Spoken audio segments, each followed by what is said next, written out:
Hello everyone. Start करते हैं stock market का एनालिसिस। तो लास्ट डे जो था उसमें मार्केट ने एक डोजी बनाई है। ये भी एक अनसर्टेनिटी कैंडल है। तो कल के मार्केट से पता लगेगा कि अभी मार्केट ऊपर जाने की हो रही है या नीचे जाने की हो रही है। आप अगर एक चीज़ देखोगे तो निफ्टी की ये तो डेली कैंडल देख रहे हो आप, क्योंकि अप्रैल का महीना भी खत्म हुआ है। तो अगर हम मंथली चार्ट देखते हैं तो वो बहुत स्ट्रांग है। यहाँ पे क्या हुआ था, एक बुलिश हरामी का पैटर्न था, उसको इसने कंफर्म किया है and this is a very good candle. बहुत स्ट्रांग कैंडल है ये। तो अगर आप देखोगे मंथ ऑन मंथ के लिए तो अपने पास अच्छी खासी सेफ्टी नेट है यहाँ पे कि यहाँ मार्केट अगर बहुत ज़्यादा करेक्ट हो जाता है नेक्स्ट मंथ तो हम कहीं नीचे जा सकते हैं। बाकी लगता है जो है मार्केट यहाँ से स्ट्रेंथ पकड़ के ऊपर जाने की पॉसिबिलिटी ज़्यादा दिखती है। बाकी मार्केट है वही बताएगा क्या होगा, we can just predict. Bank Nifty में भी सेम है, अच्छी खासी कैंडल बनाई है मंथली में। डेली में आप देखोगे तो डेली में डेली में उतना स्ट्रेंथ नहीं है। यहाँ पे कहीं ना कहीं कंसोलिडेशन वाला फेज चल रहा है। तो अपने को थोड़ा सा देखना पड़ेगा आगे कैसा रहता है। ये इसको आप हैमर भी कह सकते हो अगर ये कल कंफर्म होता है, नहीं तो अनसर्टेनिटी भी कह सकते हो। ये शूटिंग स्टार है उसका कंफर्मेशन भी कह सकते हो।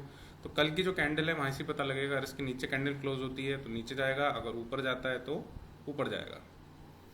निफ्टी नेक्स्ट 50 जो है वो थोड़ा सा वीक लगता है। दिस फॉर्मेशन इज वीक क्योंकि यहाँ पे एक लाउड मूव है, उसके बाद फिर ये थोड़ा सा नीचे जाने की दिखता है अभी। बट अगेन यहाँ पे एक सपोर्ट जोन है, ये आपका 64,277। तो यहाँ से कुछ मार्केट रिबाउंड हो सकता है ऊपर सीआईपी करके। मिड कैप इंडेक्स जो है ये वीक लग रहा है थोड़ा सा। देखते हैं अभी यहाँ पे लेवल्स जो है इंपॉर्टेंट वो ये वाले हैं। यहाँ से रिबाउंड आ सकता है जो कि है 53,000 राउंड लेवल ले लें अगर।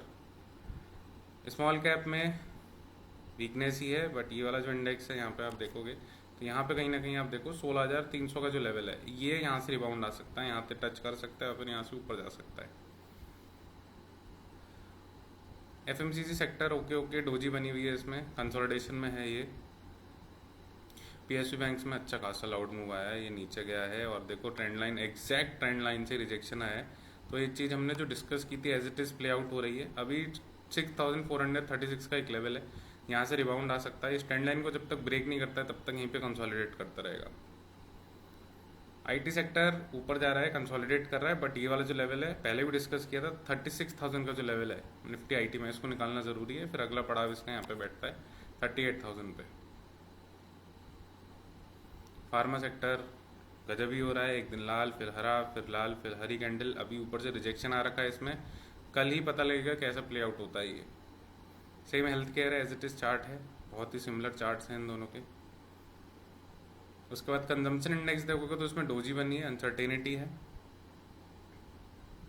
मेटल में भी अगेन कंसोलिडेशन ही चल रहा है। यहाँ पे ये एक लेवल है मेजर जो सपोर्ट का काम कर सकता है, वहीं पे खड़ा हुआ है। यहाँ से देखते हैं कैसे प्ले आउट होता है। ये वाला जो लेवल है आपका करीबन 9,000 9,200 के आसपास, जब तक ये नहीं निकालता है मेटल सेक्टर तब तक तेजी मुश्किल है। मीडिया सेक्टर वीक था, ये और वीक होता जा रहा है, इसमें कुछ भी चाल नहीं है। कंज्यूमर ड्यूरेबल ये इंपॉर्टेंट लेवल्स के पास आ रहा है अपना, 36,500 का जो लेवल है वो इम्पॉर्टेंट है। प्राइवेट बैंक्स में बैंक निफ्टी जितनी कमजोरी नहीं दिख रही है, इसमें नीचे से थोड़ी बहुत बाइंग आ रखी है। तो देखते हैं कैसे प्ले आउट होता है ये। सेम फाइनेंस में, जबकि बजाज फाइनेंस 5% नीचे था, बट स्टिल बहुत ज़्यादा इंडेक्स नहीं गिरा है नीचे, तो बाकी स्टॉक्स ने संभाला होगा। ऑटो में कंसोलिडेशन चल रहा है, देखते हैं, हमने एक प्रिडिक्शन पहले करी है, कुछ ऐसे जा सकता है मार्केट। तो अभी ऑटो सेक्टर का देखते हैं कैसा रहता है। एनर्जी इंडेक्स इंपॉर्टेंट लेवल्स पे कंसोलिडेट कर रहा है, यहाँ से ऊपर निकलने के चांस ज़्यादा हैं रादर देन नीचे जाने के। रियलिटी सेक्टर में अच्छा मूव है, अगर ये वाला लेवल निकाल देता है 900 का तो फिर अच्छा खासा ऊपर जा सकता है। ऑयल एंड गैस सेक्टर अच्छा चल रहा है, स्ट्रांग है काफ़ी। तो एक जनरल एनालिसिस है और आप देखोगे ज़्यादातर सेक्टर्स ठीक है, मतलब ऑलमोस्ट स्ट्रांग भी हैं, ये चीज़ है। मार्केट नेक्स्ट जो मई का महीना है वो अप्रैल की जो हमने मंथली कैंडल देखी थी उसके हिसाब से अच्छा चलना चाहिए। नीचे जाने के चांसेस कम है और ऊपर जाने के चांसेस ज़्यादा है। बाकी मार्केट कैसा प्ले आउट होता है वो तो मार्केट ही बताएगा। अब F I D I analysis कर लेते हैं। तो एफ आईज ने नेट ओ आई जो है उनकी अभी शॉर्ट ही है, बट बहुत कम ओ आई हो गई। एक टाइम पे ये कुछ लाखों में थे शॉर्ट्स, तो कहीं ना कहीं बाइंग आ रही है। यहाँ पे आप देखोगे तो कॉल ऑप्शंस बाय कर रखे हैं, पुट ऑप्शंस भी बाय कर रखे हैं, बट कॉल ऑप्शन ज़्यादा बाय कर रखे हैं, इसका मतलब बुलिश बाइस है इनका।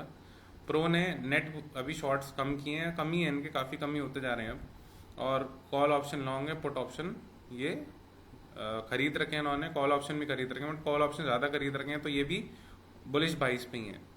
क्लाइंट ने बहुत ज़्यादा क्या किया है, इंडेक्स को शॉर्ट किया है, अभी 30,000 की -5 में हो गई है, तो ये बेयरिश है क्लाइंट। और कॉल शॉर्ट कर रखी है और पुट शॉर्ट कर रही है, बट कॉल ज़्यादा शॉर्ट कर रही है, तो क्लाइंट ओवरऑल बियरिश है। बाकी डीआईज ने तो हेज वाला बना ही रखा है, मैंने आपको बता रखा था। एक बार ओआई और देख लेते हैं। ओआई में आप देखो तो 24,000 पे अच्छी खासी पुट राइटिंग हुई है। उसके बाद 24,300 पे भी पुट राइटिंग हुई है। तो ये जो जोन है आपका 24,300 और 24,400, तो देखते हैं इसके, ये मतलब पूरा एक अनसर्टेनिटी वाला जोन है, इसके बीच में मार्केट कहीं ना कहीं डांस कर सकता है। एक पीसीआर जो है वो 1 का है, तो ये कहीं ना कहीं बुलिश है, बहुत ज़्यादा इधर कोई रेजिस्टेंसेज नहीं है, पीछे सपोर्ट दिखता है। तो अगर यहाँ से भी आप देखोगे तो कहीं ना कहीं बायस जो है वो थोड़ा सा ऊपर की साइड ही है। बाकी मार्केट है, देखते हैं। Thank you.